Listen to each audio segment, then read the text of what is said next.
Please give an energetic and warm welcome to the one and only Awadh Oja sir.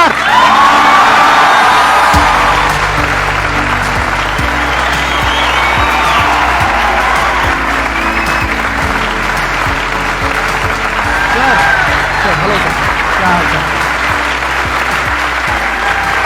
बैठिए जी, बैठिए। आइए। Thank you.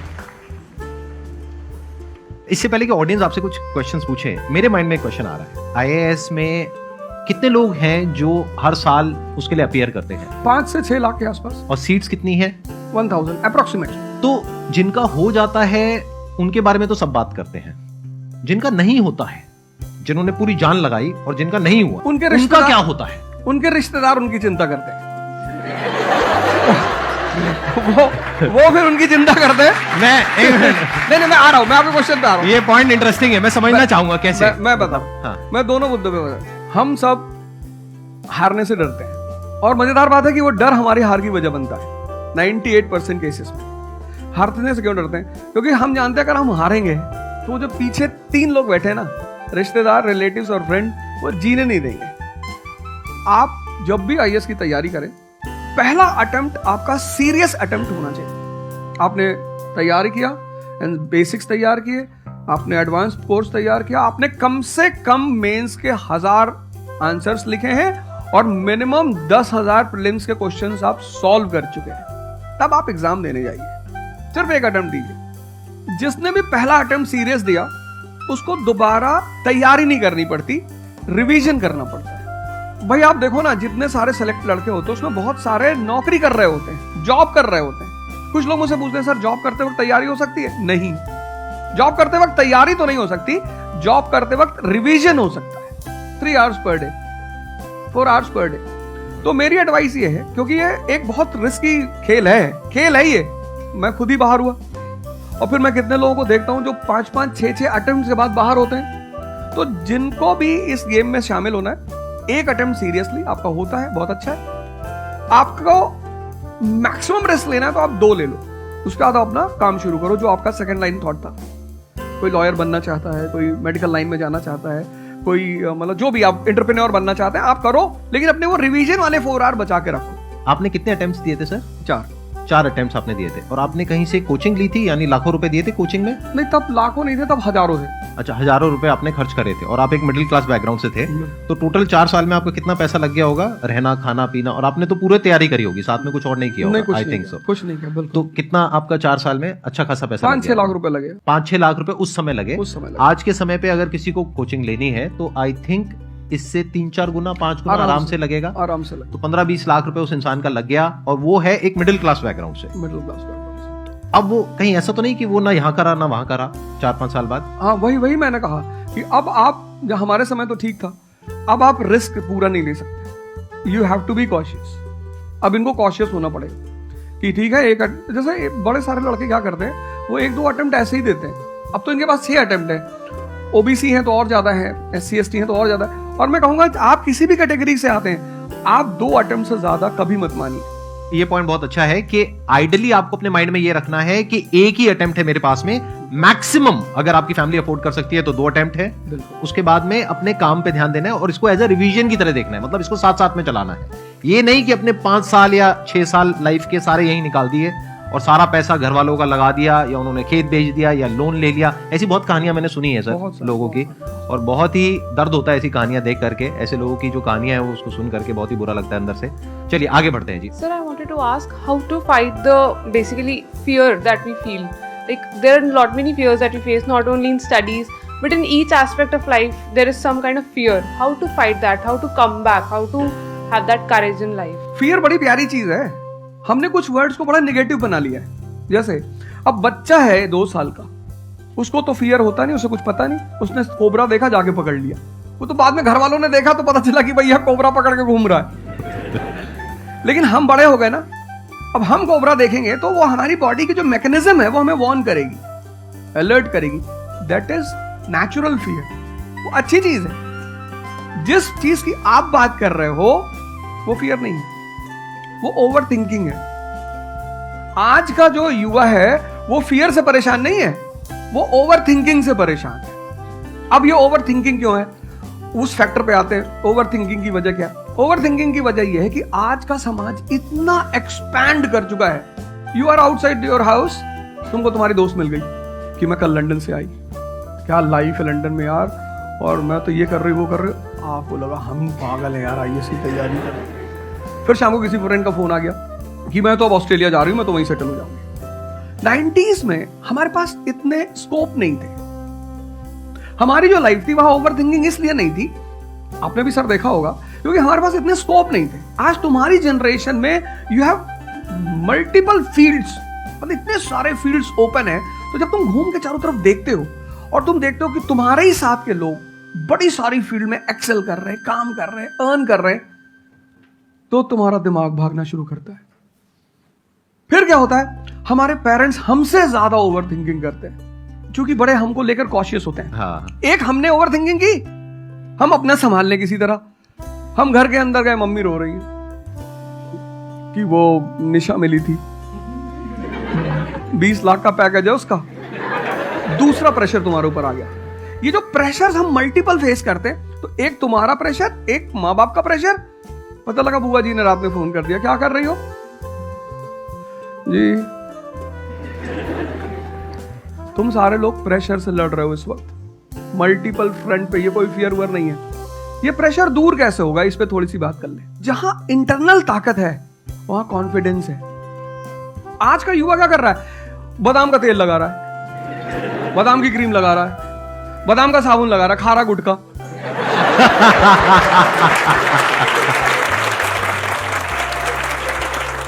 आप लोगों को चूंकि हर तरफ प्रेशर झेलना है, तो प्रेशर झेलने का सबसे अच्छा तरीका होता है इंटरनल पावर। तभी तो मैं जहां भी जाता हूं एक चीज रिपीट करता हूं, योगा करो, ध्यान करो। ध्यान करोगे मन ताकतवर हो जाएगा। सर, आपने जैसे कि अभी बोला कि मेंटल स्टेट के लिए एक्सरसाइज करो, योगा करो। तो पहले तो मैं फिजियोथेरेपिस्ट हूँ, ठीक है। मैं सुबह से मतलब योगा या एक्सरसाइज है मेरा डेली रूटीन है, करना भी और कराना भी। उसके बाद भी at the end of the day मैं डिप्रेस हो जाती हूँ। ये नहीं कि मन नहीं लगता, इस चीज़ में ही मन लगता है, फैमिली से भी पूरा मन लगता है, ठीक है। उसके बाद भी end of the day depress हो जाती हूँ। तो उसको डिप्रेशन कैसे कम करी जाए? हम किसके साथ रहते हैं वो बहुत इंपॉर्टेंट है। मेरे एक दोस्त मेरे साथ आ रहे थे आज से करीब 7-8 साल पहले, धौला कुआं से। रात का टाइम था और हम दोनों, मैं गाड़ी चला रहा था, हम इंडिया गेट के सामने से निकले तो उन्होंने मुझसे कहा कि अब हम बुढ़े हो गए हैं। मैंने गाड़ी रोकी, मैंने कहा उतरो। तो उन्होंने कहा कि क्या हुआ? मैंने कहा उतरो, तो उतरो जरा। उतर गए, मैं दरवाजा बंद करो, चलो। आज तक मैंने उनसे बात नहीं की। वो सब पूछते हैं आज, अब तो खैर बात ही नहीं होती, पर वो बहुत उन्होंने कोशिश की कि अब क्या हुआ। तुम दिन भर अपने आप को मोटिवेट करती हो, काम करती हो, जब तुम वापस घर में आती हो, अपने समाज में जाती हो, तो सब तुम्हारे मेंटल स्टेटस का थोड़ी है, वो तुम्हारी सारी ऊर्जा को खींच लेते हैं। इसीलिए तो माँ बाप हमारी संगत पे बड़ा ध्यान देते हैं। तुम्हें लगता होगा कि माँ बाप कितने बदमाश हैं, माँ बाप भगवान हैं। उनका एक्सपीरियंस तुम अपने दोस्तों को लेके जाया करो उनके सामने। कोई अल्ट्रासाउंड क्या करेगा जितना माँ बाप करते हैं, कोई स्कैनर क्या करेगा, सही बात है, देख के कोई फोटो कैमरा क्या फोटो खींचेगी, देख के बता देते हैं। बहुत दुष्ट है ये, इसकी आंख के नीचे देखो यहाँ निशान हो, बहुत दुष्ट है ये। और वो लॉजिक भी बड़ी अच्छी सी देते हैं, कोई कुछ भी देते हैं लेकिन बड़ा अच्छा सा लॉजिक देते हैं। तो ये हमारे साथ होता है, इसलिए हमें पहले गुरुकुल भेजा जाता था। और आज की हमारी सोसाइटी इसको सिर्फ नेगेटिव दिखाई पड़ रहा है। मैं अभी अब घर गया था, हमसे लोग कह रहे भैया 24 का चुनाव लड़ोगे? मैंने कहा यार पॉलिटिकल पार्टियां कह रही कि तुम सीधे प्रधानमंत्री बन जाओ। अननेसेसरी परेशान किए होगा, अननेसेसरी दूसरों से मत। और ये एक जगह का नहीं है, ये यूनिवर्सल हो चुका है। तुमने कह दिया कि मैं आईएएस की तैयारी कर रही हूं, अरे नहीं होता किसी को। तिवारी जी की लड़की दी थी, 2 साल बाद पागल हो गई। तुम इतने डिप्रेस समाज में रह रहे हो। वो तो महेश्वरी जी जैसे लोग हैं जिन्होंने बहुत लोगों को जिंदा कर रखा है।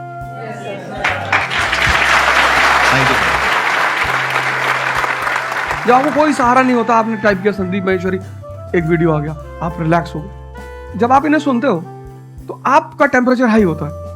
तो एक ही आदमी को आप सुनते हो ना जिससे टेम्परेचर हाई हुआ, हमको सुन लिया कुछ ज्यादा ही हाई हो गया। लेकिन 2 लोगों को छोड़ दो, 3 लोगों को छोड़ दो, 4 लोगों को, ऐसे 10-12 लोग हिंदुस्तान में है, पॉपुलेशन 1 बिलियन 50 करोड़। तो तुम 10 लोगों को सुनो और बाकी जो तुम्हारे साथ 500 जुड़े हैं वो तुम्हें तो नीचे ही ले जा रहे हैं। इससे बचो, अपनी सर्कल को थोड़ा सा रिजर्व करो। तुम किससे बात करते हो, कौन सा लिटरेचर पढ़ते हो, लिटरेचर पर ध्यान दो। जैसे मैं रश्मिरथ पढ़ता रहता हूं, खाली हुआ, प्रसादों के कनकाब शिखर होते कबूतरों के ही घर। ये जो बड़े बड़े मकान है, कभी किसी बाज को यहां रहते हुए देखा? कबूतर रहते हैं। क्या लाइन है, प्रसादों के कनकाब शिखर, कितने मतलब महलों के जो बड़े बड़े शिखर, उसमें सिर्फ कबूतर रहते हैं। प्रसादों के कनकाब शिखर होते कबूतरों के ही घर, महलों में गरुड़ न रहता है, कंचन पर कभी न सोता। कंचन मतलब सोना। लग्जरी नहीं चाहिए। तुम लोग इतनी लग्जरी चाहते हो, लग्जरी आदमी को मेंटली कमजोर बनाती है। मैं आश्रम में था, मैंने ज्यादा खाना खा लिया। मेरा एक नियम है, नो एक्सरसाइज नो फूड। मतलब अगर मैं एक्सरसाइज नहीं करूंगा तो मैं खाना नहीं खाऊंगा। वहां बाबा जी वो प्रेम में उन्होंने घी पे घी डालते चले, मैंने कहा खा लो। फिर वो हुआ कि भाई यहाँ घूमेंगे, चारों तरफ जंगल है, डरा दिया इन लोगों ने। एक बार एक भालू एक आदमी की टांग काट के ले अरे मैंने कहा आज कोई भालू नहीं आएगा, मैं जाऊंगा। फिर मैंने 4-5 लोगों को तैयार किया अपने साथ, उनको थोड़ा मोटिवेट किया कि जंगल में घूमने से ऑक्सीजन लेवल बढ़ता है। वो लोग भी तैयार हो गए कि चलो। तो हमारे साथ एक साहब अमेरिका से आए हुए थे, वो भी वॉक करने निकले, बोले हम भी चलेंगे। मैंने कहा भाई साहब क्यों जा रहे हो? कहते हम भी चलेंगे।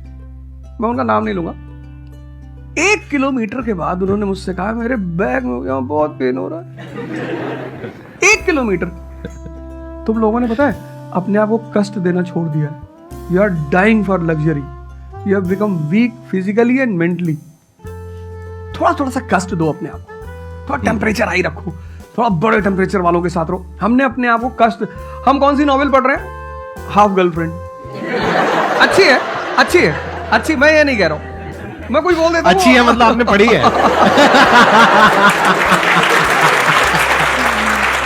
नहीं फिर कोई पकड़ निकाल लेगा, कोई वो क्लिपिंग निकाल लेगा, ओ गाली दे रहे थे। नहीं, आपने बहुत सारी गलतियां कर दी। आपकी जनरेशन ने अपने को कष्ट देना छोड़ दिया। आप पढ़िए बड़े बड़े लोगों, अंबेडकर को पढ़ो, उनका जीवन संघर्षों का, प्रभु राम का जीवन पढ़ो। ये सब संघर्ष, ये सब लोग हैं जिन्होंने जीवन में लड़ाइयां लड़ी हैं। आपने उनको साइडलाइन कर दिया। आप राणा प्रताप के बारे में कुछ जानते ही नहीं हो, आपको वो पोएम याद ही नहीं है, खूब लड़ी मर्दानी वो तो झांसी वाली रानी थी। आपको तो एक चीज बता दी, twinkle twinkle how I wonder. आप वंडर किए जा रहे हो पूरी जिंदगी में। आपने कहा कि पूरे दिन मैं अपना काम करती हूँ, दैट इज फिजियोथेरेपी जो आप करते हैं, और शाम तक आते आते आपको थोड़ा सा डिप्रेस फील होता है, थोड़ा सा डाउन फील होता है, तो उसके पीछे क्या रीजन है आप बताइए। जैसे कि मैं बाकी पेशेंट देखती हूँ पूरा दिन में, हाँ। बट जब मैं घर पे आती हूँ तो मैं अपने मम्मी पापा को देखती हूँ। ठीक है। जो मैं उनको कहती हूँ कि आपको ये एक्सरसाइज करनी है, ये करना है, आपके लिए ये जरूरी है, वो ये नहीं करते। तो फिर वो मुझे डिप्रेस होता है कि मैं जब सबको सही करती हूँ और मैं अपने घर में ही सही नहीं कर पा रही। आप सबको सही नहीं करते हो, आप उन लोगों को सही करते हो जो आपके पास आते हैं। हाँ एग्जैक्टली। तो अगर आपके पेरेंट्स सही नहीं होना चाहते हैं तो उनको कौन सही करेगा? बेसिकली हमारी प्रॉब्लम क्या है कि जो नहीं करना चाहता उसको भी करवाना चाहते हैं। एग्जैक्टली। फॉर एग्जाम्पल आप में से यहाँ पे कुछ लोग बैठे हैं जो कहते हैं कि भाई आप कुछ भी बोल दो, हम तो जैसे थे वैसे ही रहेंगे, उखाड़ लो जो उखाड़ सकते हो, आप अकेले आ जाओ, आप साथ में हो जा, सर को ले आओ, आप 10 को ले आओ, हम तो नहीं बदलने वाले। उनका कोई कुछ कर सकता है? समझ गए? तो यहाँ पे किसका एक्चुअल में किसकी लाइफ बदलने वाली है? यहाँ पर हो सकता है कुछ साल बाद आप ही में से कोई यहाँ पर बैठा होगा, बट वो इंसान कौन होगा? जो खुद अंदर से बदलना चाहता है ना। Thank you sir. Please have a seat. मेरा संदीप सर से ये क्वेश्चन है कि जैसे हम लोग जब आपकी वीडियोस देखते हैं तो हम लोग मोटिवेटेड हो जाते हैं कि हम लोगों को गवर्नमेंट से या फिर इन सब फील्ड्स में छोड़ के अपना कुछ स्टार्ट करना चाहिए, जिससे देश में एंटरप्रेन्योर्स या फिर जॉब्स बढ़े। फिर हम लोग देखते हैं आप लोगों को कि भाई यूपीएससी में एक ऐसी पावर होती है जो हम करना चाहते हैं, वहाँ पे हमको डायरेक्ट पावर मिलती है। जैसे कि मैं अगर एजुकेशन के फील्ड में कुछ अच्छा करना चाहती हूँ तो मेरे पास डायरेक्ट पावर होती है कि हम लोग वहाँ से कर सकते हैं। तो मैं ऐसा, मेरे पास ये क्वेश्चन फिर मतलब दोनों में कॉन्ट्राडिक्शन चलता रहता है।